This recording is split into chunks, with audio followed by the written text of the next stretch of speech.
Holy crap. Welcome back to a emergency live stream edition of the Just Mets podcast. Whatever we were going to do tonight, out the window, put it in the garbage because the New York Mets pulled off what many thought would not happen this offseason. They have traded outfielder Brandon Nimmo to the Texas Rangers for Marcus Semien, a shocking move to officially kick off their offseason. I'm your host, Rich MacLeod. Joining me, as always, is my co-host, Andrew Claudio. Andrew, what the hell has happened on this Sunday night? Man, we had such a great show for you that you'll never get to hear. We had such a rundown on the options they can pursue. If it's not Pete Alonso, we're going to deep dive the first base options in the first base market, whether it be free agency or trade or overseas or internally. And then the Mets decided, hold the phone. Whenever you plan, we laugh, okay? Because we're deciding to open up more options at a different position. Look, man, I did the Mets therapy session, the Just Mets therapy session earlier this week in trying to really process the one line, that stupid line in Jeff Passan's article that said can be had. And it was like I honestly, the more I even thought about it, it was like, it's more even about McNeil. It was like Brandon Nimmo. He even called him a center fielder when he hasn't played center field in 2 years. And utility infielder Jeff McNeil can be had.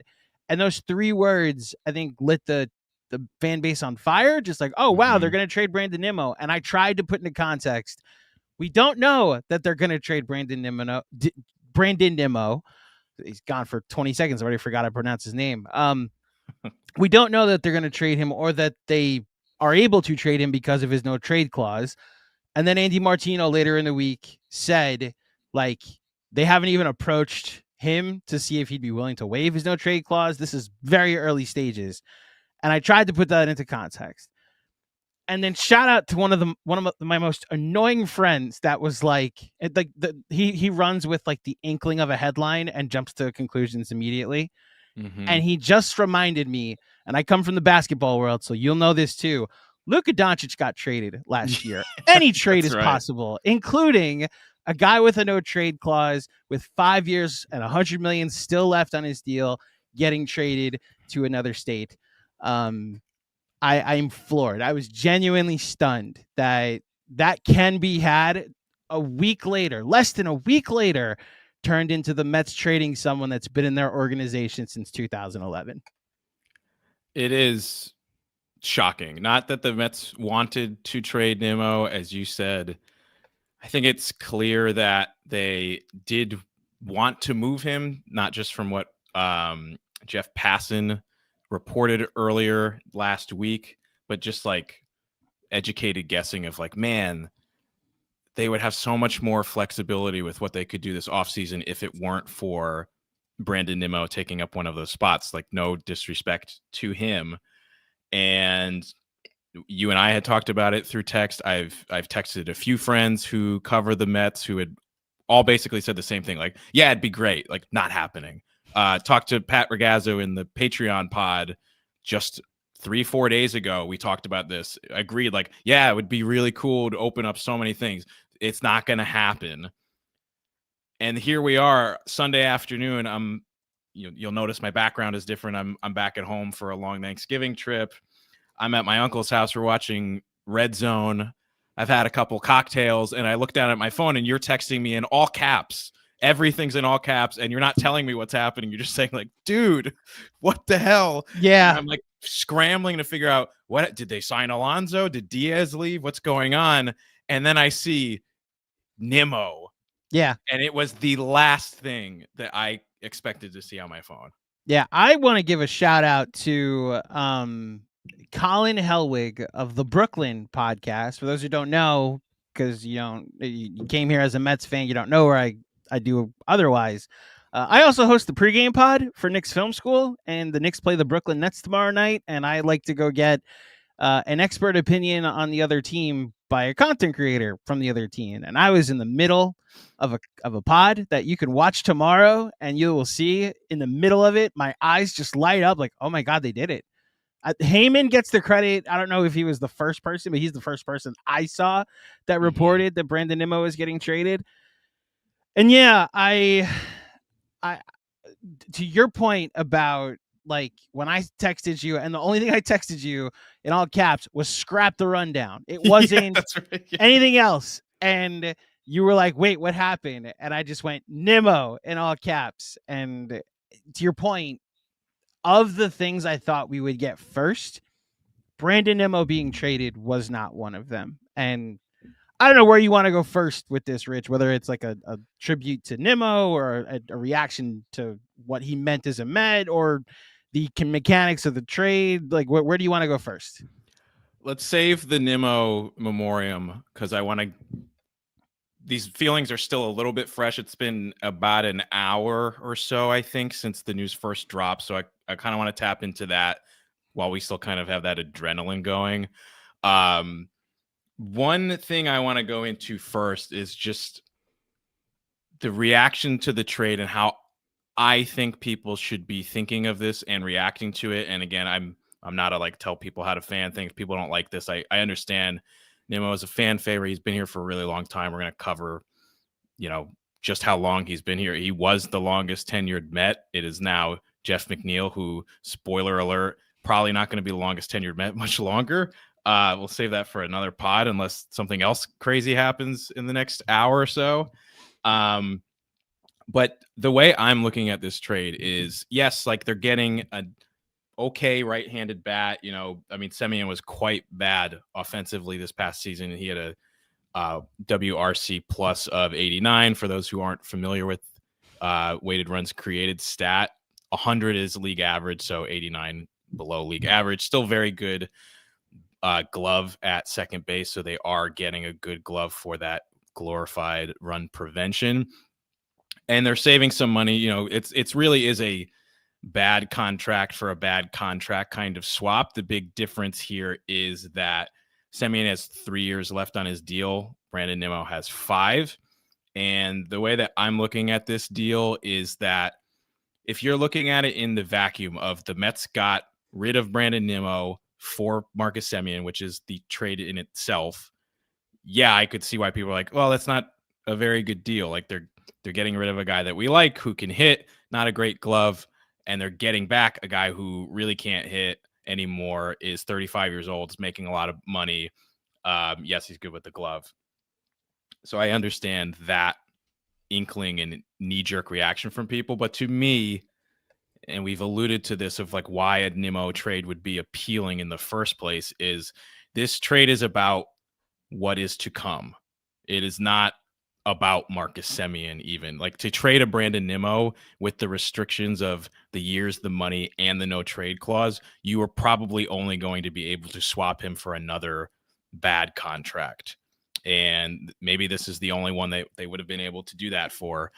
I think what happens now is all of a sudden, all of these possibilities that we thought didn't make any sense because the Mets had 2 defensively challenged outfielders, a potential clog at the DH position, that is suddenly wide open, where left field is open, center field is open. You could potentially move Soto to another position if there was a outfielder out there that you really wanted to put in right field. Kyle Tucker is in the conversation. Whether they're going to spend that money or not, we'll see. But a Tucker, a Bellinger, a trade for a Fernando Tatis, which I think you first mentioned on the show last week, with the Padres likely having to sell their team because they have no more money anymore.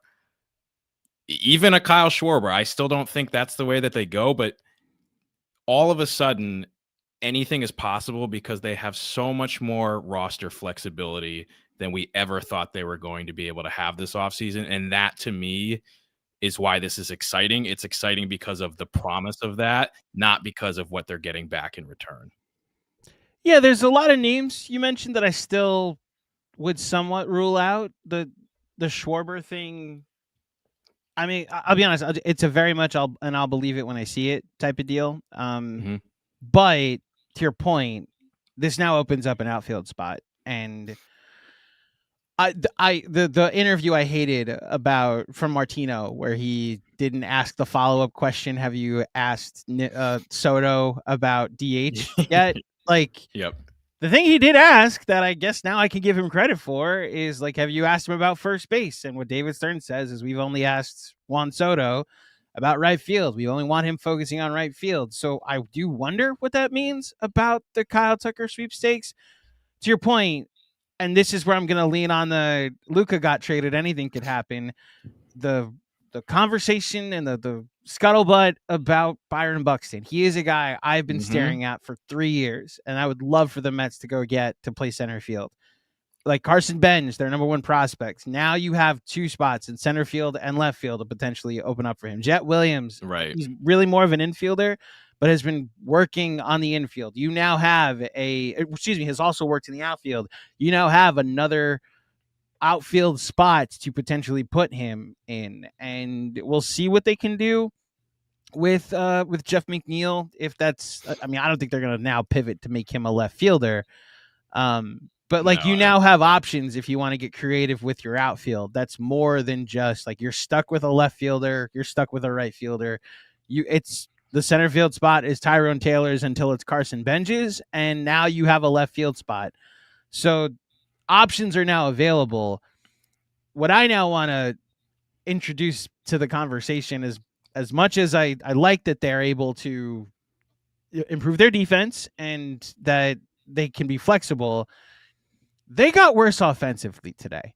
That needs to be understood before we like praise or react at all to what the defensive upgrade now is or what the options now are. Brandon Nimmo is significantly better, was significantly better this year than Marcus Semien, and he plays like Marcus Semien, who was a picture of health, a beacon of everyday play for years. This is the first year that he showed signs of breaking down, only playing 127 games. The bat also really started to show drop off that you see from a guy that's 34, turning 35, going into his late 30s with 3 years and $72 million left. This emphasizes even more that as much as you want to focus on run prevention this offseason, run creation has to be at the top of the list as well, which, like, we were going to do a whole conversation about Pete Alonso. That now seems more of an imperative than it was 24 hours ago. Like, you can't just like trade Nimmo and say, there, we upgraded the defense. And then the same principle applies to Pete. So I will now be very curious what they do going forward, because you're right. It's an incomplete judgment on how good or bad this move is, because I need to see what the rest of the offseason now looks like. Right. And you're 100% right. Like today, Sunday, November 23rd at 7:46 p.m., the Mets offense is worse than it was when you woke up this morning, but they're not done. And I think what this move has done is opened up more avenues for the Mets to get better offensively than they actually would have had if they held on to Brandon Nimmo, because you were really limited to where you could upgrade offensively, right? Like, even if you brought Pete Alonso back, it's the same team. And then what are you going to do? Like, you have center field and you have second base. Second base, it's Bo Bichette or it's what you already have.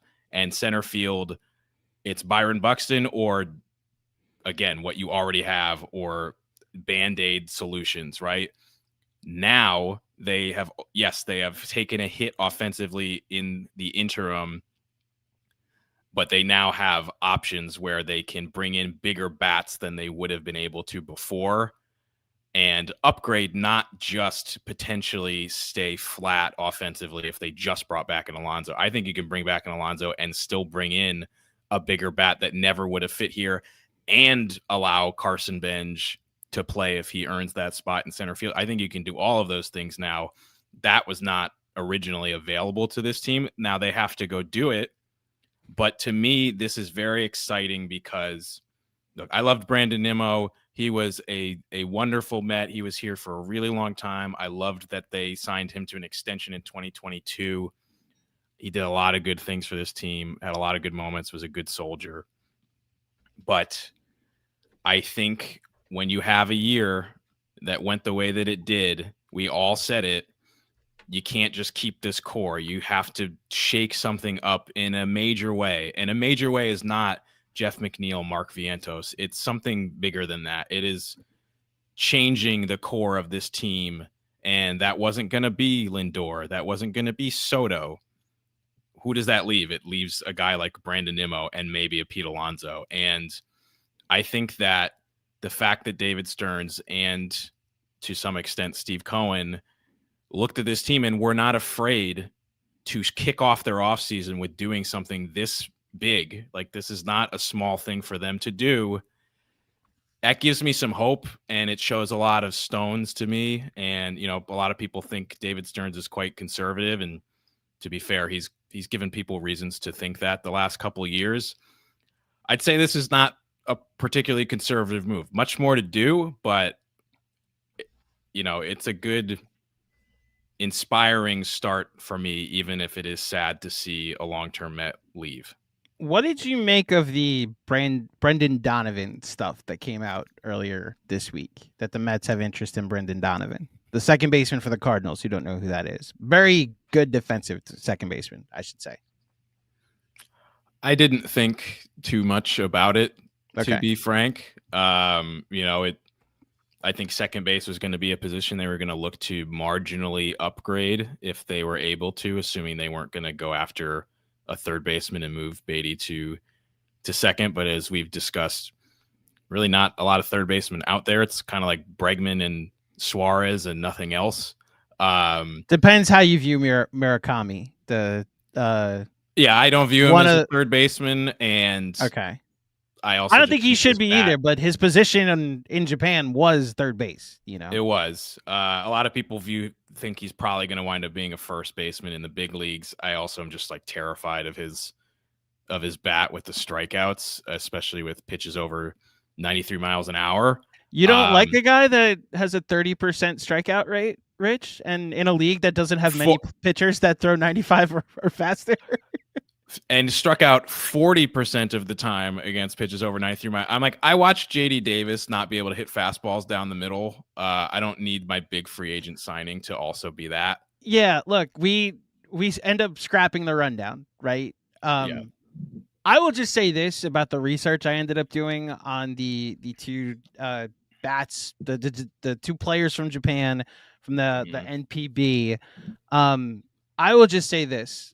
It's twofold. One, neither of them are better than Pete Alonso. I will just start there. And so it would have been a downgrade to be like, hey, we got it. So if the offseason now turns into, hey, we improved our defense, maybe they go get a defensive-minded left fielder, a defensive-minded center fielder, and then a defensive-minded first baseman, or they were to go get Murakami, and it's like, see, we fixed the offense. We went and got a power bat. Worse than Pete Alonso. Younger, but worse than Pete Alonso. I also just, fair warning, it should come with a warning label to watch in my highlights on YouTube, because every single highlight reel of the pitcher that's also going to be posted. Tatsuya Imai. It just, okay, so Nolan Ryan's now going to be available this offseason. Better Yamamoto is going to be like, he's an inch taller, and I'm sold. I want him on my baseball team. But that's like a different conversation. Yeah, I need to see what they do next before I can fully appreciate the flexibility that they've now created for themselves trading Brandon Nimmo. Because look, the whole theme of the therapy session was like, they're stuck. And I think that was the conversation you had with Pat as well. Like, they're kind of stuck with Nimmo in left field, partially because of the money that would need to be moved and partially because of the no trade clause that the player had.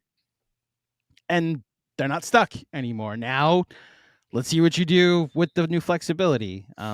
It creates a very interesting offseason now. Yeah, the Mets are officially unstuck. And I guess I don't want to get into the politics of it, but not that surprising that the team that Nimmo waives his no trade clause plays in Texas. I'll just say seems to align. So you don't want to get into the politics of it, but you're gonna get into the politics of it. I'm gonna hint to it and then move on like a smart person. Brandon Nimmo, politics aside, loved being in New York, Matt. He did. Like, he had the same politics in 2022 when he made an 8-year commitment and at his free agent signing said, I'm glad I'm putting this on and I'm never taking it off, or something to that effect. He's putting on this jersey. And look, I put the clip out on social. It will forever mean something to me, that 2024 postseason, that all of us were so stunned was happening as it was happening. So much so that, like, the God that Brandon Nimmo references a lot, we were all asking him the same thing. What are you doing? Like, how are you doing this? And he was playing that entire postseason with a heavy heart. I forget the family member that he lost, but he lost someone during the NLDS. And the outpouring of emotion on the field as they celebrated their first playoff series win at Citi Field.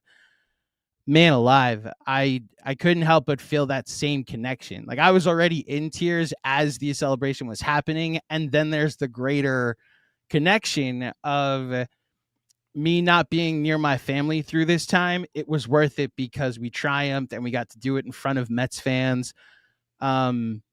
He loved being here. We're going to talk about the Adam Ottavino messiness from this week. And the thing I did take away from it was he talked about how Brandon spoke about being a lifelong Met, potentially having his number retired one day. I, in a previous version of Mets Therapy, had a conversation with Ryan Finkelstein about, like, there's just not a lot of people that have players that have spent their entire career with the Mets, and largely was a conversation about Ed Kranepool.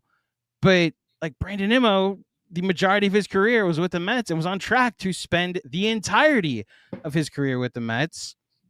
That's gone now. And I mean, I'll send it back to you to say your piece, but I enjoyed watching him as a New York Met, even if I do understand the cruelty of baseball, that this ends up being probably a good move for the Mets, but it will be weird and at times sad to see Brandon Nimmo in another uniform next season.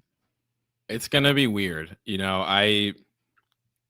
anytime I think about Nimmo, I think back to like 17 lifetimes ago for me when I was doing freelance stuff at the time. My career had not really taken off yet. I do like little videos here and there. I did a couple random freelance videos with SNY with Matt Cerrone, who, if you guys were Met fans back then, you know who that is, the creator of the original Mets blog, which I think you can attribute to the way that a lot of people and outlets cover teams, not just the Mets. And I remember he had said to me, this is well before Nimmo ever even made his debut. I mean, Nimmo didn't come up until the 2016 season. So this is like right after he gets drafted as a first-round pick out of Wyoming.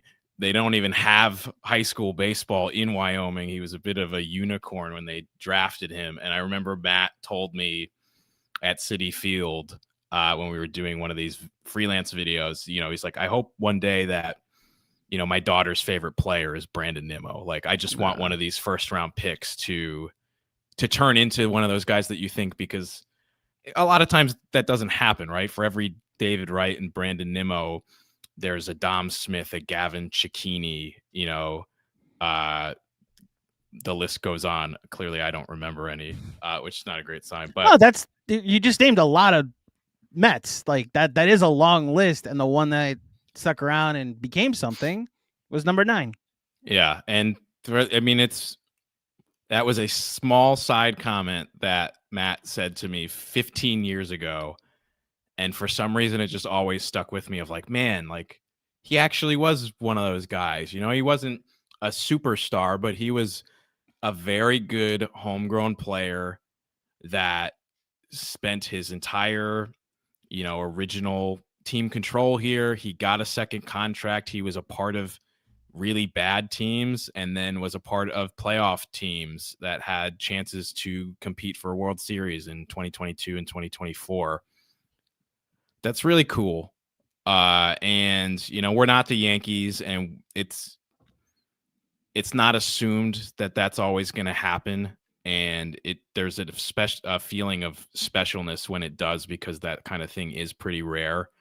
So yeah, I'm 100% excited about the possibilities this opens up, but like as we get into it, like it does make me a little bit emotional that Nimmo's not going to be here anymore, because he's either been on the field or like living in the mind of all of us Met fans for 15 years, and that's a good chunk of a lot of our lives that Nimmo has been in the picture in some way, either as a guy you were hoping to see come to fruition or a guy you're actually watching do that. So, you know, my biggest moment that I will remember Nimmo for, I think a lot of people posted it today, of robbing the Dodgers of that home run in 2022. It's kind of like the last one of the Former Met last he robbed great. too. Yeah, Met, Justin Turner. That's right, Justin Turner. Jacob deGrom was on the mound for that. Now they're teammates again. His new teammate, yeah. Which is honestly cool for them. Yeah, like one of the last really fun moments of 2022 was probably that series. Real quick, hold on, Rich. The last fun moment of 2022, because that night was Timmy's trumpet. Look, we always debate about 2022, and I'm always the more negative ones. I was trying to pull out an olive branch of like, maybe there was something fun after that, because it was like the first like 2-3 days of September that series was, and they wound up going like 2-3 games over 500 the rest of the way, and lost the division. But that one comes to mind first for me. There's a couple like handful of home runs, mostly when he was younger. I think of he hit a bunch of grand slams this past year. I know I took the big one, but are there any other moments that come to mind for you of Nimmo on the field? Yeah, again, nothing will top the Fox broadcast catching him in tears on the field after celebrating the division series win over the Phillies. Yeah, like with Lindor, with Manaea had also suffered a tragedy in his family throughout the playoff run. So there was a kinship with like this underdog story and this adversity they were all overcoming, that this franchise and this fan base was all overcoming, and we were able to all like experience that with him. And so that'll be my lasting image, if you want to call it, of Brandon Nimmo. Little bit of behind the scenes for me. I used to be very anti, like, you dorks send your numbers, and then the 2018 I think 2018 or 2017 season happened, whichever season it was that Brandon had his over 400 on base percentage. 28. Okay, so 2018, I have the numbers pulled up. Brandon Nimmo had a 5.1 F4, which is the second best of his entire career, a 148 WRC plus, which is insane. He hit 263 with a 404 on base and a 483 slugging, second best slugging of his career. And he hit 17 home runs with only 47 RBIs. Yeah, because he was like a part-time player that season. Yeah, like that was like 140 games and 535 plate appearances. He was very good. That was the last season of Mickey Callaway. Or excuse me, that was the first season of Mickey Callaway. They got off to that crazy start. 11-1. 11-1, and became the first team in baseball history to start 11-1 and finish under 500. Fun season 2018. But between Brandon Nimmo and how he was having like an over 400 season and a near 900 OPS all season, and I was like, hey, there's more to him than just like he's a 260 hitter. Like we should look at other stats.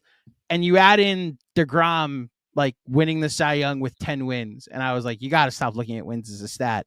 2018 is the reason that I invoke any advanced stat or advanced metric that exists. So Brandon Nimmo's coming out party, his breakout year, was part of my understanding into deeper baseball numbers. Now, there are some people that swear by too many baseball numbers, and because they don't like to watch baseball, they would rather let. See, I was trying to be subtle, Rich, about not mentioning anyone's name, but you went ahead and said it. But there are people, I'm not going to say any names, and we don't have to say any names, that may not let baseball actually tell them what to think. They actually let the computer tell them what to think. But I think that 2018 season helped me understand baseball better because of watching Brandon Nimmo. Like that Colorado game where he like led off the game with an inside the park home run, then his second Oh, at bat was yeah. over the fence, and Mhm. that whole season really, I was understanding what it means to provide value and to not be in your batting average, and so that stood out for me. I'm just gonna real quick go through some career rankings for Brandon Nimmo in Mets history. So this is Baseball Reference, so it's B WAR, but Okay. he finishes his Mets career 8th in B WAR at 26.1, right behind Keith Hernandez and right above Mike Piazza. Wow. He finishes 8th in on base percentage, right below at 364, right below Edgardo Alfonso and right above Steve Henderson. He finishes, let's see, OPS nothing, games played nothing, at bats nothing. Oh, plate appearances 4,364. He is 9th, right behind Edgardo Alfonso, right above Jerry Grody.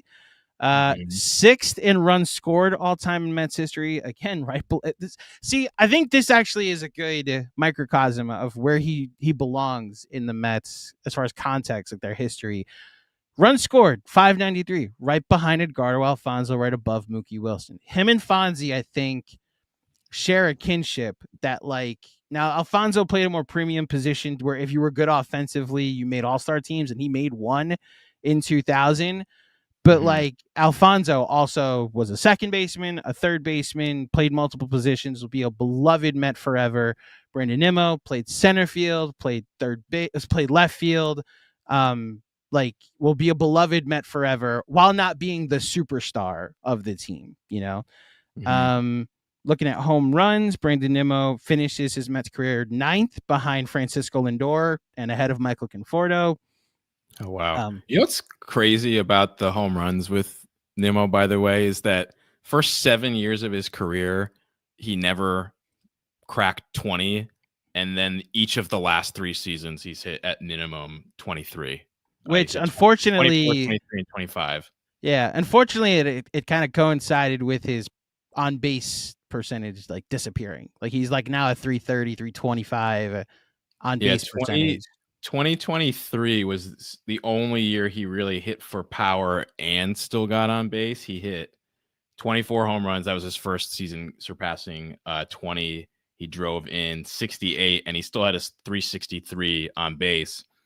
The 2 seasons since, 327 on base and 324, which is shockingly low Yeah, when you watch those first several seasons of his career, when he was mid to high 300s, if not cracking 400, which he did 3 separate times. He had a 400 on base. if he was still like a 35% on base percentage guy, a 350 on base percentage guy, I don't think we'd be looking at his contract the way that he has. But he became a 6 hitter that isn't a great defender. He wasn't I don't think he actually was a bad defender. I think he graded out amongst the stats as like some have him as average, some have him as below average, some have him slightly above average. I think he was a serviceable left fielder if you have 2 premium other outfielders, and you might have one of the worst right fielders in baseball, and it's a big question mark in center field right now. Yeah. He finished his career, or his Mets career, plus 14 in defensive runs saved, plus 9 in outs above average OAA. Center field, very different story. He finished negative. This is the funny thing, though, in defensive metric stats. Sometimes they are very, very different, and you're not sure which one to trust because defensive runs saved in center field, Nimmo was a negative 24 for his Mets career. And yet in outs above average, he was +6. So Yeah, that's a it's 30 run difference in those numbers. So tough to judge that one. But the stats would tell you he was still a positive left fielder. I'd say his range and his speed probably more because his arm was quite bad, yeah, especially this past season. yeah. He needed to go to left field, and Yeah. uh, regardless, I think the fact that he was trending toward being a DH, and we have a right fielder that's trending toward being a DH, and we had a first baseman that was trending toward being a DH. So, just to wrap up on Nimmo career rankings in based on balls, again, one of the on-base percentage god that he was for the most of part of the first part of his career, finishes 5th in Mets history behind Howard Johnson and ahead of Wayne Garrett, Keith Hernandez, and Edgardo Alfonso. 524 walks in Brandon Nimmo's career so far. 5th. Only only 5 Mets to have at least 500 walks. And then what's the other one? Total bases, I think, was the other one. Yeah, total bases, he finishes 10th behind Cleon Jones and Edgardo Alfonso. 10th in doubles, 5th in triples, right behind Cleon Jones. Brandon Nimmo, one of the 10 greatest offensive Mets ever, I think it's fair to say. Pretty crazy when you think about it. Like, no longer a New York Met. You want to talk about Marcus Semien a little bit? I do. Before we get into that, just want to shout out that we have over 1,000 people watching us right now for our first true emergency live stream, which is pretty cool, combined with Twitter and YouTube. I saw that we had a couple of super chats. Save we will get them to that for the end. Yes, we'll get to that at the end. If anybody else wants to leave a super chat, we will read every single one of those here on YouTube. But yeah, we'll get to that at the end. But shout out to everybody who is currently watching us. We appreciate it. Marcus Semien, the newest New York Met. Thoughts? I would love this trade in 2023. He was very, very good in 2023. Got that right. Marcus, so here's what I'll say. Marcus Semien, crazy to think about it, is like a borderline Hall of Famer. Whoa. Again, this is just how the things are calculated. The guy is a 49 WAR for his career. If he gets to 60, that's like right below Chase Utley and around that spot where people are going to point to a guy with several 5 WAR seasons, a couple of top 5 MB 5 WAR. He has 3 7 WAR seasons in his career as a second baseman / shortstop. There's just not a lot of history behind guys with that type of peak, right? I'm not saying I would make him a Hall of Famer. I'm saying he will be in the borderline conversation if he continues to accrue this type of value with his glove. Having said that, you want to talk about Nimmo being on the wrong side of 30? Semien's about to be on the wrong side of 35 offensively, which is why I want to stress this can't be a move that's 1-to-1 offensively. I do like that he's a right-handed bat. You and I have talked about how left-handed heavy this lineup could have been. Mm-hmm. The fact that you now add a righty to the mix, I mean, it allows you when Beatty, if Brett Beatty's now the everyday third baseman, you can now go get a left-handed outfielder if you want to in Kyle Tucker or Cody Bellinger, or just explore the market. And you know that you also have a right-handed second baseman. Like his bat, I'm assuming like him instead of Jeff McNeil will be the eventual trade that comes into the mix. Mm-hmm. And look, we've never really talked about this, but the outcry that they didn't re-sign Iglesias, I always thought was overrated from a chemistry. He was terrible.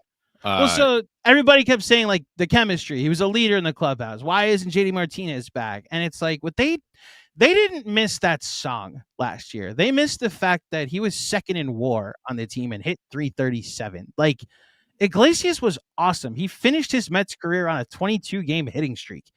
Like they missed his productivity and the fact that you had a Gold Glove up the middle double play combination between Iglesias and Lindor, and Iglesias was playing out of his mind.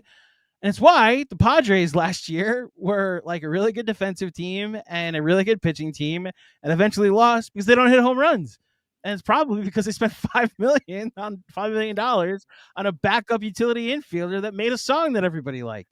So I like that they're now pairing Lindor and Semien. Both guys, there's a conversation about Lindor's defense that we're eventually going to have if it takes another step back like it did. But guys in their mid to early 30s, that should still be a good double play combination this season. That's my thoughts about Mark Semien being the new second baseman of the New York Mets. Yeah, if if Jose Iglesias was on the Mets in 2025 and he had the exact same season he had in San Diego, the same Met fans who were like, Jose Iglesias should have been back, Jose Iglesias should have been back, would have been screaming for him to be released in May. Like, we can call a spade a spade. He was very impactful on the Mets in 2024 because of his production and because of the vibe. I won't discount the vibes entirely, but like that only works if you're playing well. So yeah, we can put that to bed. Semien definitely upgrades them offensively, or defensively at the position. And again, I think you almost are like, you have to think of it opposite, where this move is going to make them better offensively at second, worse offensively the outfield, and then their next move likely will make them better offensively at the hole that they just opened up. And then the question will be, have they netted out to be better than they were before? Let's say, just to not get crazy, I don't want to throw out Kyle Tucker, even though I do think it's possible now. I don't think it's likely, but let's go with a slightly more conservative option, even though I'm not sure this will even happen. Let's say the Mets have Cody Bellinger playing left field or center field and Semien. Is that better than the combination of McNeil and Nimmo last year? Yes. I think so. Yes. So, from right there, if you're netting out run prevention plus run creation, you got so much better defensively. And I think it grades out fine offensively. I think, because here's the thing, right? When you're comparing Bellinger offensively to Alonso's going to win every time, especially when you factor in the Yankee Stadium stuff. But if you're comparing Bellinger offensively to Nimmo, it's all of a sudden that's a much closer conversation with significantly better defense. And then, Semien is significantly better defensively than McNeil is at the position, or anybody else they were playing at second base last year, aside from Acuna. And I saw a couple people throw out like, well, if you're just going to go for defense at second base, why get rid of Nimmo? Like, just play Acuna there.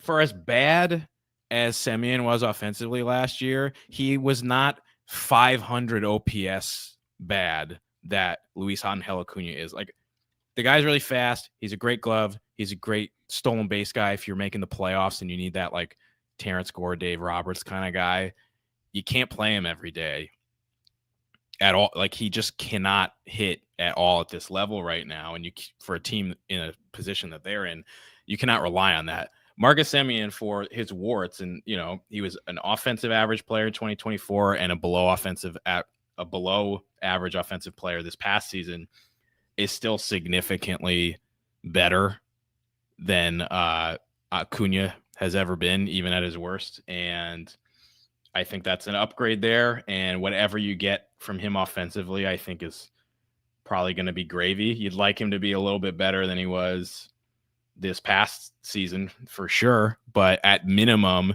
you have a right-handed bat who's not a complete automatic out with a little bit of pop, who's going to give you very, very good defense at second base. And that alone is an upgrade. So just some splits for people that care about this stuff. Marcus Semien last season, his platoon splits against righties, he had a 228 average, a 300 on base, a 379 slug, which is good for a 679 OPS. But versus lefties, it's even worse. He had a 234 average, which is higher, a 319 on base, but a 323 slugging percentage against lefties, which gives him a 642 OPS. Now, he hit 265 with runners in scoring position, which I think would grade out as like fourth on the Mets last season. He'd be one of the best Mets. So it ends up being good. But look, I'm going by Baseball Reference, so I don't have Fangraphs in front of me, but it's why I liken the comp to Iglesias and what they missed last year. In 2024, the Mets had Francisco Lindor had a 6.9 B WAR on Baseball Reference. So he was like one of the most valuable players in baseball. The second highest WAR on the Mets offensively was Jose Iglesias, and it's because of what he brought them defensively. Now, Mark Vientos was tied in that department. So he ends up being equally as valuable for what his bat was that season. But Marcus Semien also just finished a season despite how bad he was offensively. And I don't know if I need to go even further, Rich, but looking at his month-to-month splits for Marcus Semien, we're looking at a guy that had one good month. Like in April had a 504 OPS, in May had a 574 OPS, in July had a 699 OPS, in August had a 629 OPS.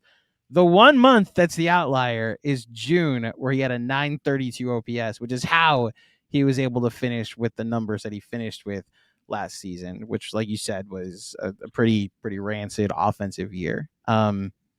He's a 7 or 8 hitter at this point. You need to go now, get a new cleanup hitter, get a new 5 hitter, 6 hitter, whatever you have it. There's work to be done. This is not like a 1-to-1 swap offensively. You have helped your defense. Now go fix your offense. You remember Xavier Edwards for the Marlins? Yes, the 0 home run guy. 0 home run guy, but absolutely killed the Mets. Was one of those guys that everybody was like, man, if the Mets had an Xavier Edwards, they would be so much better. Marcus Semien was 1 spot behind Xavier Edwards in WAR for second baseman this year, 2.5 to 2.1. Well, there you go. Semien was tied with Jose Altuve in WAR this past season. Somewhat a mark against Altuve for how he started to age, but still. And ahead of somebody like a Brandon Lau, who Mets fans and David Stearns, as we know, was very interested in each of the last 2 seasons. So not a complete dog. He was 13th in WAR for second baseman, so slightly above middle of the pack at that position, which is not bad. And you know whose name I'm not seeing on here high in the rankings is Jeff McNeil. Yeah, an improvement. Even it's an improvement. They got a better second baseman than they used to have for sure. I will have to leave this live stream recognizing what the step back they took from an offensive standpoint. Like that is going to be my takeaway from that side of things. But it's why they opened themselves up to where this conversation started to now get more creative with the outfield.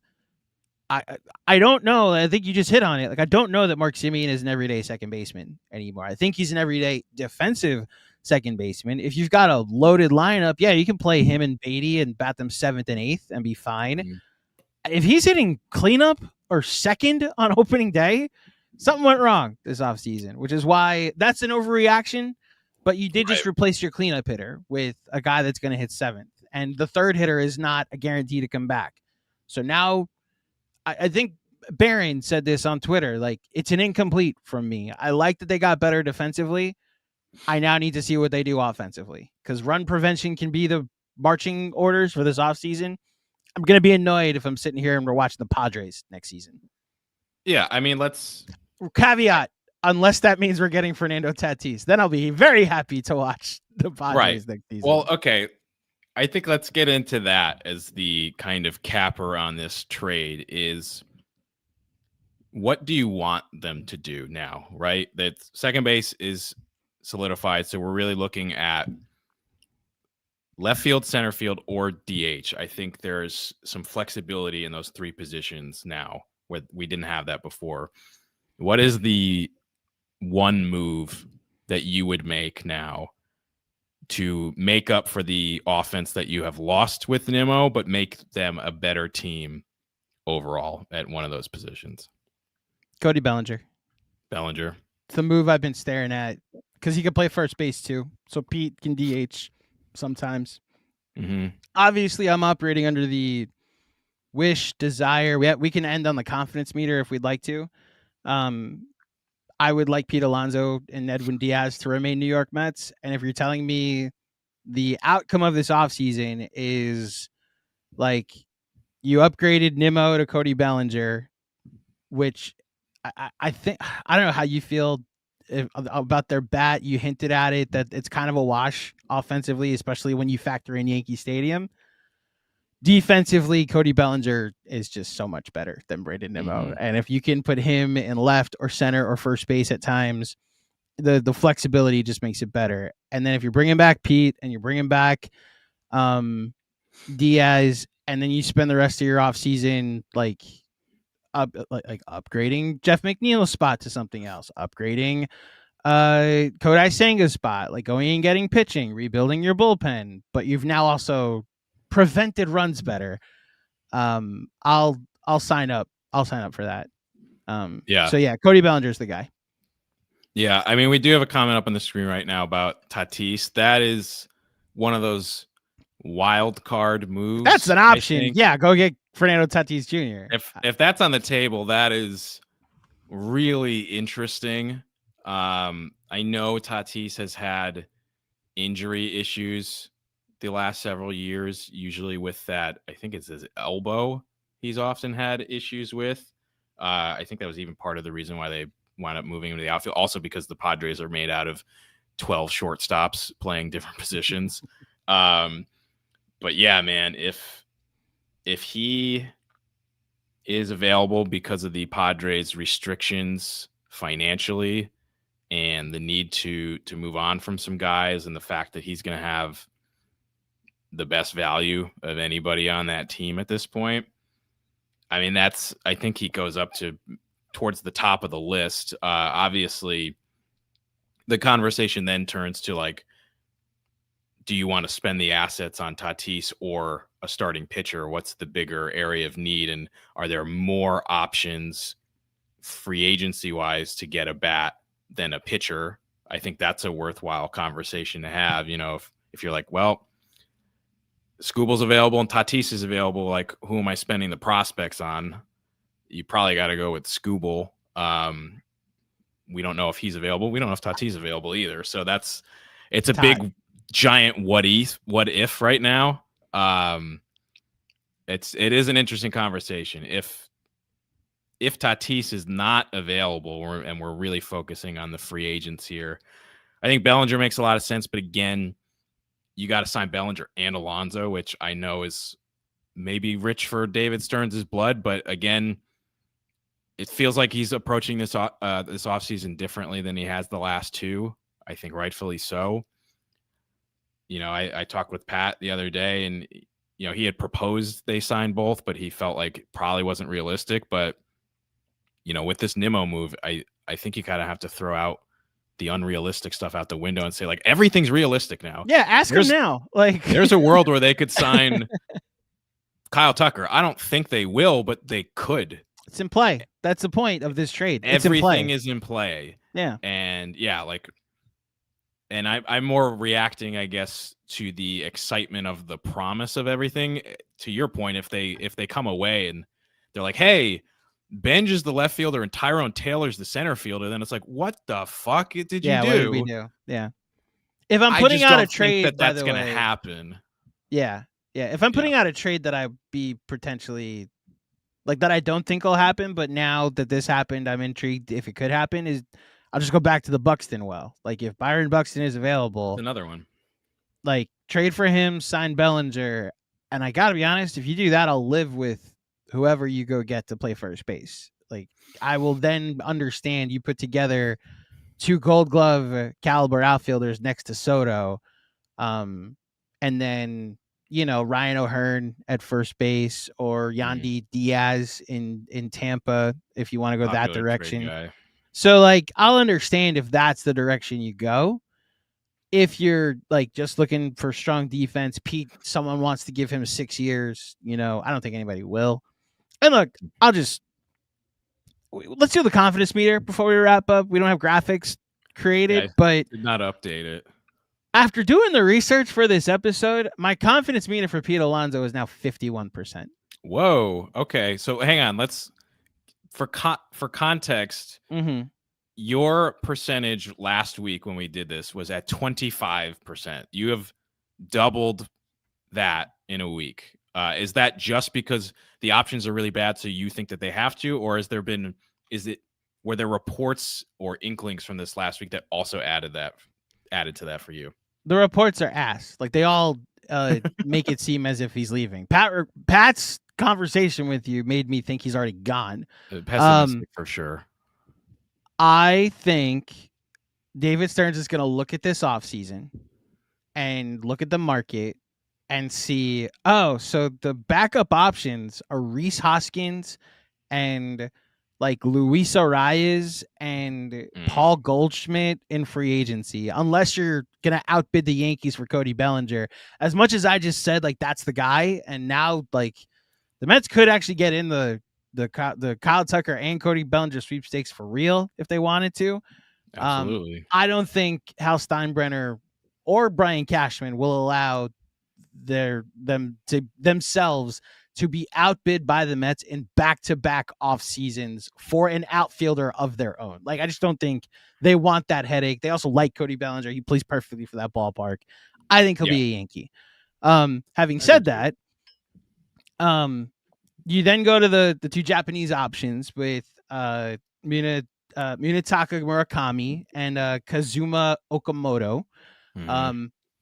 Okamoto doesn't grade out to be anything. He's going to be like a 790 OPS guy. Like, he's not even like a great defensive player, even though he is touted as multiple. I wrote down so many notes for all these guys. Like very flexible at positions and can play outfield, can play first base. This is Okamoto that I'm talking about. Doesn't replace Pete Alonso. And then in theory, Murakami, who had 56 home runs 3 years ago in Japan, if that guy was coming over, because he did that at 22 years old, I'd be more intrigued. But the numbers have just shown a steep drop the last, really, 23 and 24. 25, he was fine, but he dealt with some elbow issues too. Like, I would understand signing that bat if you didn't have Pete Alonso already in-house as an option. And then look, it's like you put it on the rundown. Like, Yandy Diaz is an intriguing option if you've done all these other things. Mm-hmm. If you haven't done those other things, then Pete Alonso ends up being the option.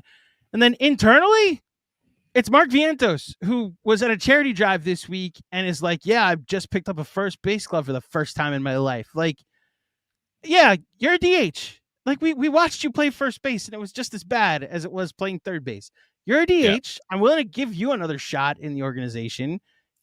Pete Alonso's going to end up being the guy that they look back and say, we probably should just re-sign Pete Alonso. He wants to be in here. The fan base wants him to be here.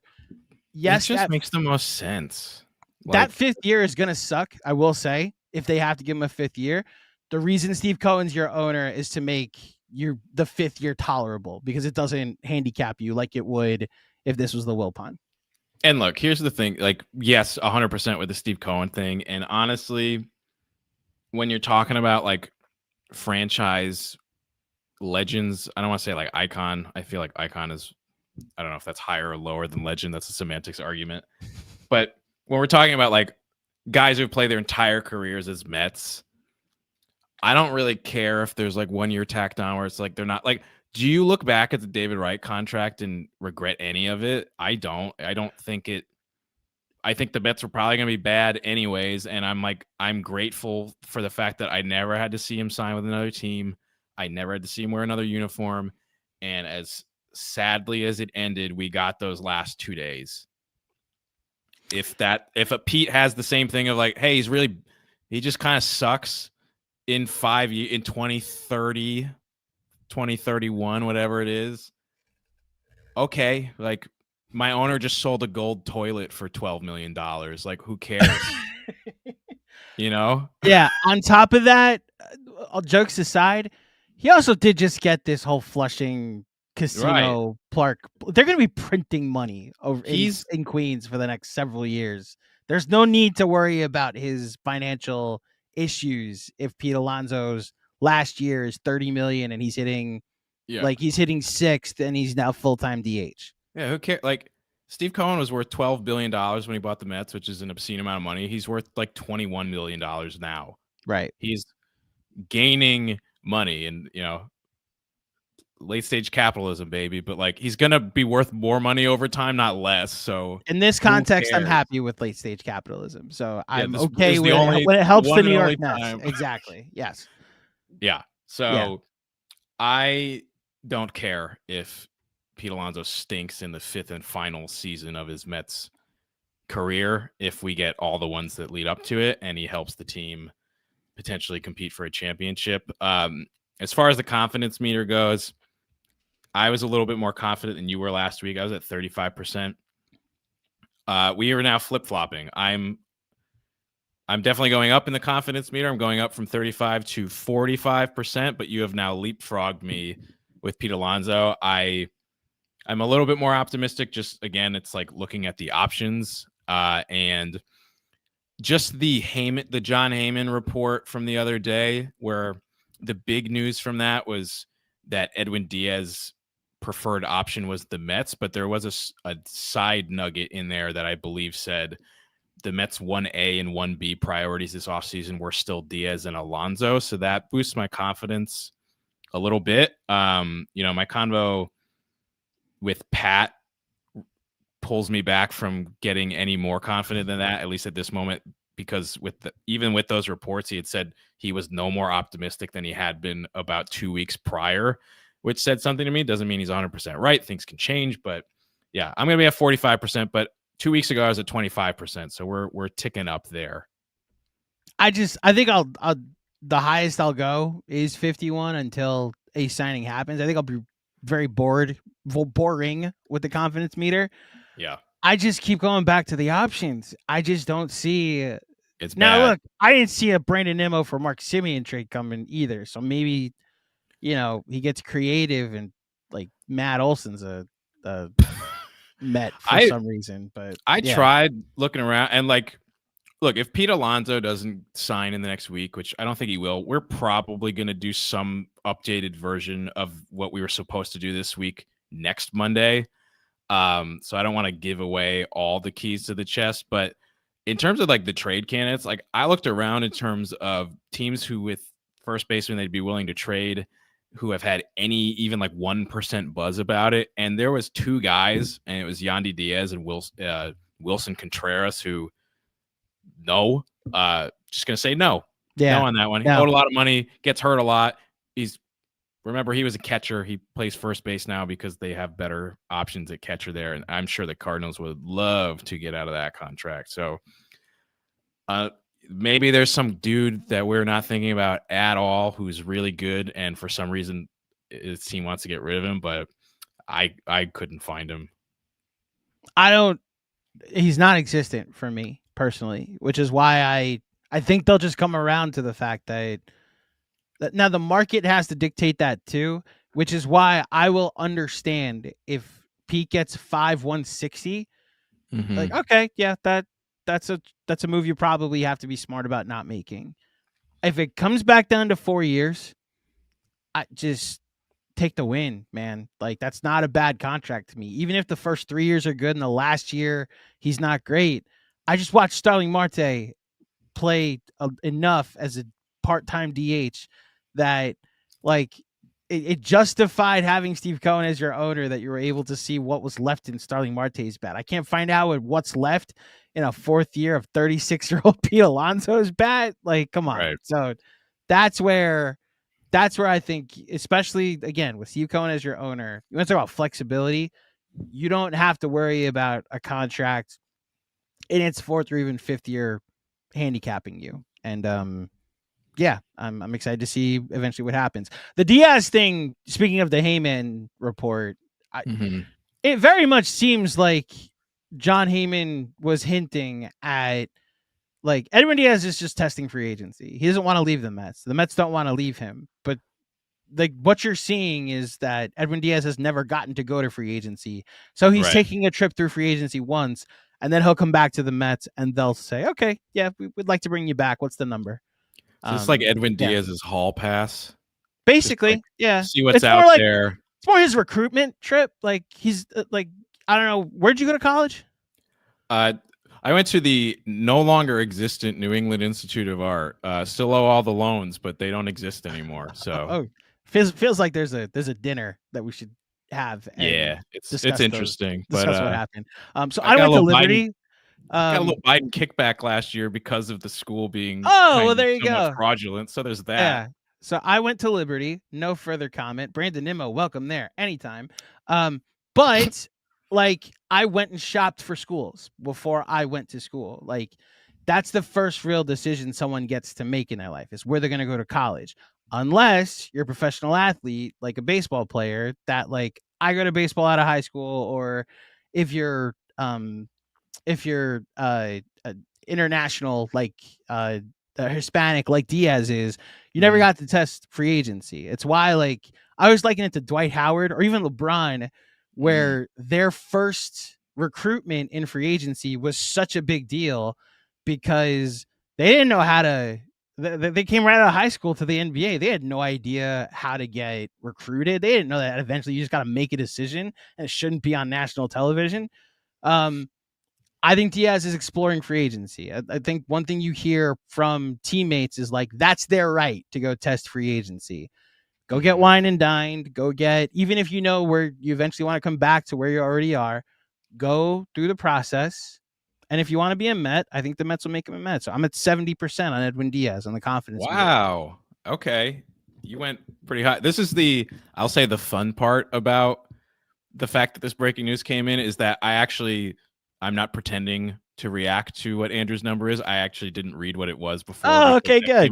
That came in at the last second. I didn't even write mine down because of all this. So that's a lot higher than I expected it to be. You were at 50% with Diaz last week, so pretty big jump from you there. I think, once again, it's funny because I've mostly been higher than you on these early on, but I'm going to go up, but I'm going to go lower. I think I'm going to go to 60% right now. I'm not ready to make it like that certain. I think it's like it favors the Mets, but it still feels like coin flippy right now. I'm a little bit more optimistic, but it's like, I don't. It's one of those things where it's just like we are constantly teetering for like the wind to blow, and it's just like John Heyman reports that like the Blue Jays will give Edwin Diaz 7 years, and then it's just like, oh no, we're screwed. It's at 0%. So I'm gonna be a little bit more conservative and say 60%. But again, like we've ticked up now on both of these players in recent weeks, and I think that is positive. And look, it's just like we're gonna say it every week. It's gonna get really, really boring if it hasn't yet, but it's like it just makes too much sense. Like, you can't let either for both of these guys. Like, what else are you gonna do? You're gonna sign 35-year-old Robert Suarez to a slightly smaller deal to hopefully be not quite as good. Like, why? What are we doing there at that point? Like, just give him the money. Like, who cares? They're both the best options at each position on the market, and you have an in-house track record of them succeeding in your market. If it's just money, why did we get bought by Steve Cohen? Like, if it's just a money issue, I repeat about Pete. I repeat about Pete. That's funny. I will understand if they do other stuff, them moving on from Pete, especially if the market dictates like, oh, this is going to become a bidding war that you shouldn't get into for someone like that. If it's a 4-year deal and the money's not crazy, take the win and then go do other things this offseason. Specifically Tatsuya Imai, who I can't stop watching YouTube highlights of. Would you like to get to the super chats before we wrap up, Rich MacLeod? Yes, but not to keep those people waiting, I do want to bring up one thing. We brought it up briefly at the very beginning and didn't get to address it yet. I think we were originally probably going to start with some of this stuff again before the Brandon Nimmo stuff happened, but we did have Adam Ottavino make comments about Brandon Nimmo, who is now the former Met that we haven't fully dived into. I have the quote here. Unfortunately, we're not going to get into the Mendoza stuff that Ottavino said. I did talk about it a little bit in our off-season coffee pod, which is just like a 15-minute audio-only pod I've come out with every Saturday, if you want to hear some brief reactions to that. But Ottavino, in that same very long live stream that's almost as long as a Lord of the Rings movie, also talked about Brandon Nimmo, and he said, Brandon Nimmo got pissed when Andy Martino did a Yankees-Mets team This is when I think everybody probably remembers this. He basically combined the Mets and Yankees rosters into and squished them together into what the perfect 9-man roster plus a couple pitchers would be. And he had Alex Verdugo above Brandon Nimmo. Continuing the quote, also, I don't think that he liked any of the talk about Lindor being captain. Just to close the book on Brandon Nimmo, what are your thoughts on that comment? The next comment was the one that actually stood out to me that I don't think you wrote down as a quote. Right? The part about him getting his number retired one day and enjoyed the I didn't have that one written down. So the extended part of the comments from Ottavino were that Brandon loved being a New York Met, which is what I referenced earlier. Like the not thrilled about Lindor being captain just sounded too. Look, either Nimmo actually said that, or Ottavino's just kind of speculating. Which I hate to tell you this, a lot of those comments were speculation from Adam Ottavino. He woke up wanting to get attention for his YouTube channel and got it. Believe me, I subscribed. You got it. I think we found out that Brandon Nimmo's a competitor, which I think most competitors are. Most athletes are competitors, and I think the fact that Brandon Nimmo leaves the New York Mets, in all the places where we talked about where he ranks, in all the will one day be a Mets Hall of Famer. Probably, I could very easily see that. Probably not get his number retired. Mm-hmm. Yeah, the comments about Lindor were fascinating, but maybe this is also part of the pivot this offseason that they're breaking up the core. And one thing they're not breaking up is this is now Francisco Lindor and Juan Soto's team. We'll see if it's also Pete Alonso's team. All reports are that Lindor and Pete love each other. But it definitely isn't Brandon Nimmo's team anymore. And now he can. I do have another quote that I'll get to, but what were your thoughts on this comment? Yeah, I'm not entirely sure what to make of the captain comment. That could very much be being taken out of context or being relayed in a way that just sounds worse than it was. Again, we don't know where he or Ottavino heard this from. Like you said, it just seemed like Ottavino decided to not be boring on that one Thursday for whatever reason and had some very spicy, in my opinion, very personal opinions about things that he wanted to get out there while then chiding the media for reacting to it, which I think is really funny. I'll leave that there. So I'm not sure what to make about that bit, but I already really like Brandon Nimmo, and the fact that he got really pissed at Andy Martino makes me like him a little bit more. So look, every Met fan, when that happened in 2024, was like, how the hell could you put Alex Verdugo over Brandon? There were even Yankee fans who were like, dude, what are you doing? And I don't know if that was just Martino has to put one thing in there that's going to get people to be pissed, even if he doesn't actually believe it, and he'll defend it till he dies kind of thing. Might have been that. Maybe he actually believed it. I don't know, but I thought it was silly. I think it's funny that Nimmo would actually get upset about that. I don't think it's that big of a deal, but it's funny. It made me laugh. So that's my thought there. Not sure about the captain stuff. So Mike Puma, who covers the New York Mets for the New York Post, tweeted out at 8:08 about 40 minutes ago. The Mets approached Nimmo on Friday, asking him to waive his no-trade clause. He spent the next day or so considering it, including a chat with Jacob deGrom before giving his okay. There's another report from Marino, Michael Marino. I need to officially get his name right. That Nimmo really wrestled with this one and loved New York, loved being a Met, loved his home here, and that he and his wife and his family really struggled with it this weekend, before finally okaying the move to Texas. It's the cruel part about the industry that this is your reality. The only home you've known for the last 14 years, you suddenly have to leave it because the organization has asked you to.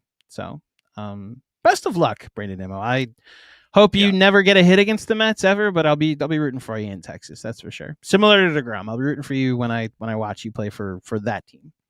I agree, and it's it's nice that they have each other. Yeah.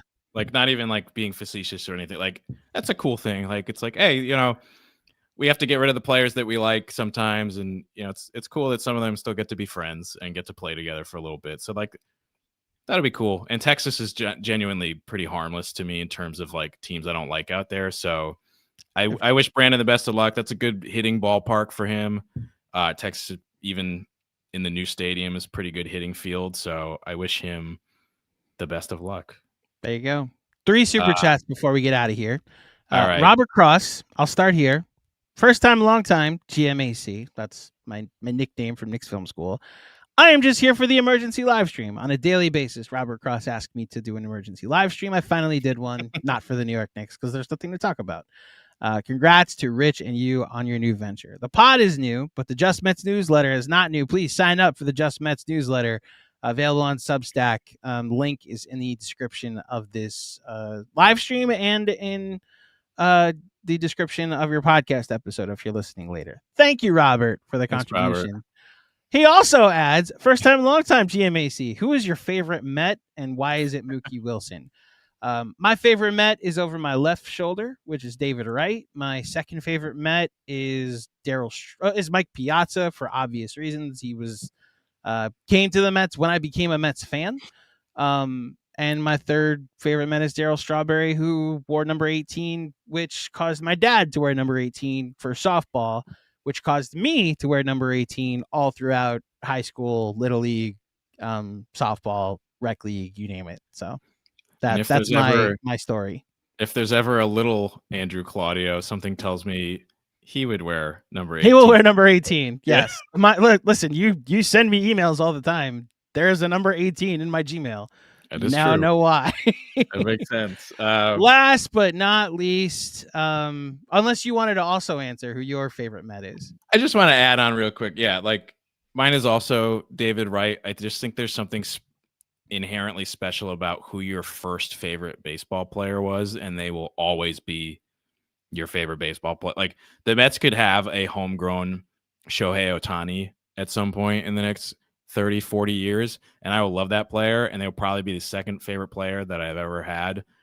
They will never surpass David Wright, and it's just like that was the best player on the Mets who I gravitated to the most when I started my fandom, and I think like there's something special to that, and he's just got like the last bits of my childhood were always tied to David Wright, and when he retired, I felt like even though I was in my mid to late 20s at that point, that was kind of like the last bit of my childhood ending was his last game. So for me, it'll always be David.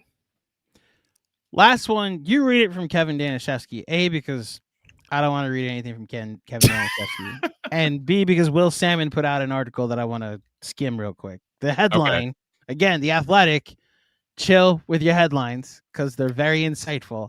Or inciting. That's what it is. They're very inciting. What a Brandon Nimmo trade could mean for Pete Alonso and Edwin Diaz.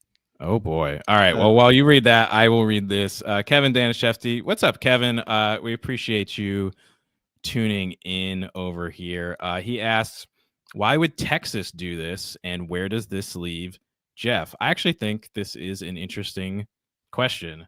I'm not going to front and act like I'm this big expert on the Texas baseball Rangers. But when you look at that team, they had a down season this past year.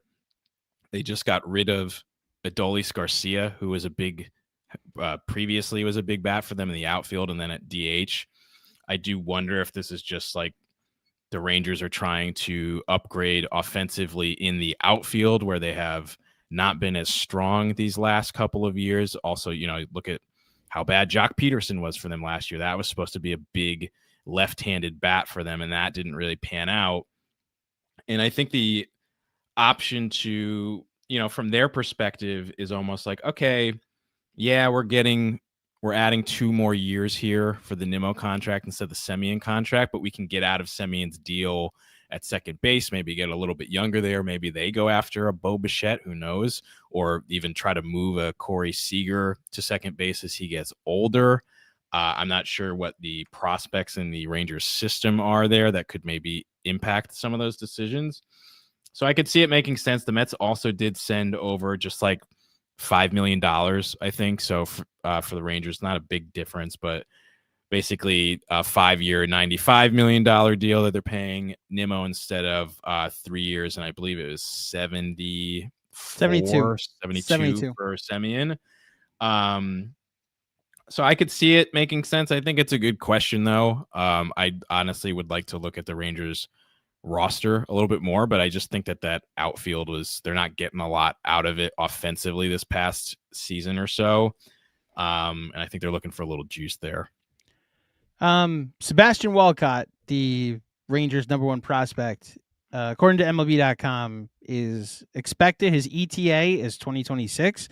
This guy is 19 years old, so I will believe the 19-year-old gets called up when you see it. His position is listed as shortstop, third base. That is a very half-assed internet research on it. So maybe they have a shortstop in waiting. Maybe he's more of a third baseman. I have no idea how that. I will say this: I'm not going to call them out, but I did tap into a Texas Rangers emergency live stream. Two old guys not knowing how to work StreamYard was very funny because I tried to get their reaction. I want Mets fans to know I tried to go get their reaction and I didn't get it. I'd like to adjust my confidence meter for both players. For Edwin Diaz. Okay. Like 20%. What? So I'm just we're gonna do a sec. Thank you, Kevin, for the contribution. I'm going to do Jeff McNeil's not going to be here. He's not going to be a New York Met. They got their second baseman now. So I'm just going to do a segment called Reading here on the Just Mets emergency live stream.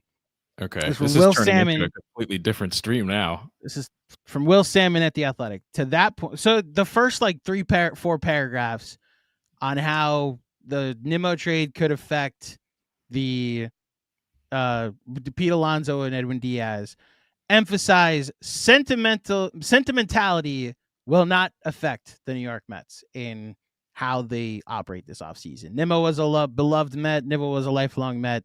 Didn't matter. They traded him anyway. That's like what the first several paragraphs are. I agree with that. I think we've established that throughout this conversation. Mm-hmm. He goes on to say, to that point, contract length is a sticking point in talks between Diaz and the Mets, league sources said. Diaz, who is entering his age 32 season, wants the same kind of deal he signed with the Mets in November 2022. Ken Rosenthal reported previously, 5 years, $102 million.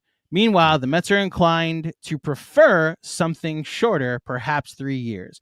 If the Mets and Diaz fail to reach an agreement, the expectation is for New York to more aggressively pursue free agent relievers Devin Williams and Robert Suarez. Both pitchers are widely considered to be the next best options in the closer market behind Diaz. The Mets have contacted the camps for Suarez and Williams multiple times recently, league sources said. Maybe this is foolish and naive of me, and we can clip it in a week or two. This doesn't change my opinion at all. Actually, this to me just feels like, look, Diaz wants 5 years. The Mets want to give him 3. This sounds like a classic Pawn Stars negotiation to me. And it's like, are they going to meet in the middle at 4? Is somebody going to concede a little bit more? Oh, look, the Mets are also talking to the 2 best backup options. Like I'm taking this as public negotiating through the media. I could be wrong. I'm going to stick at my 60% from before. I think it's of note. I don't want to dismiss the report. I think Will Salmon is excellent, but yeah, I'm not going to, that's not the kind of report that's going to shake me. I think if we get further down the line with this, there's some more definitive words being said. Maybe that'll be different, but yeah, I don't know. I'm taking that as they're negotiating. So then what's my number at? 70? You were at 70. You said you were going to go down to 20. I'll split the baby with my Pawn Star negotiate. I'm back at 50. It's 50-50. Okay. Yeah. All right. So you're going to wind up staying I flat. think Edwin Diaz will get I forget which report I read that said 4 for 88. That Could was probably get this done. Is that the Heyman? Passan. Oh, is I that think that was passing? Passan. Okay. Whichever white reporter whose name has 6 letters said it. I will that covers a lot of them. Salmon, Heyman, Passan. That's why when a Rosenthal comes in, it's like, oh, something new. Great. Even if it, again, another white reporter. I will just say this. Whichever one said 4 for 88, if that ends up being the number, then great. If it's 4 for 90 even, and you just give him a raise, but he doesn't get his 100 million, don't let Edwin Diaz walk over one extra year. You just can't. I will not be okay with Devin Williams as my closer next season. I just will not be. I do not want Devin Williams to be my closer next year, Rich. He needs to go be a setup man or be a closer for a team whose games don't matter next season. You don't do that if you're serious about contending. Like a move like today should have emphasized. And you know what? Mr. Run Prevention, you know how you prevent runs from scoring in your 9th inning? Striking guys out. Get Edwin Diaz, one of the best strikeout pitchers of all time. Just of all time, like per inning. So, yeah, I'll go 50-50. I'm back at 50-50. What a roller coaster of a what's it called? What a roller coaster of a confidence meter I went through today. Crazy. All right. I think this is a good stopping point for us before any more reports come in. If something does happen, I guess we could always pop back on. I kind of hope that it doesn't because I'm a little bit tired. But this was crazy. We've been talking for a while, but the shock of the whole situation is still not lost on me. The Mets traded Brandon Nimmo today, and that is a very surprising first move of the offseason. This obviously is taking place of our normal episodes, so thank you all for either watching us live on Twitter or on YouTube, or if you're listening back on the podcast feed. If you are listening on the podcast feed, please leave us a review and a 5-star rating. If you're watching on YouTube, we would love it if you hit that subscribe button, like the video, left a comment on how you're feeling about the Nimmo trade. That helps us continue to grow the channel. Thank you for everybody who left us super chats. That's a new thing for us, so that's super exciting. And Andrew, thank you as always for joining me. You will be back on the feed in a couple of days with a Patreon pod. I will. Tune in to find out who that is on Thursday, aka Thanksgiving. And yeah, happy Thanksgiving, everybody. Very thankful for this platform to react to news like this. Thank you to everybody that tuned in. And yeah, I'm not just gonna say it now. More emergency live streams coming in the not too distant future as well. Yes. Let's go Mets, and I bet we'll be back soon. Peace out, everybody.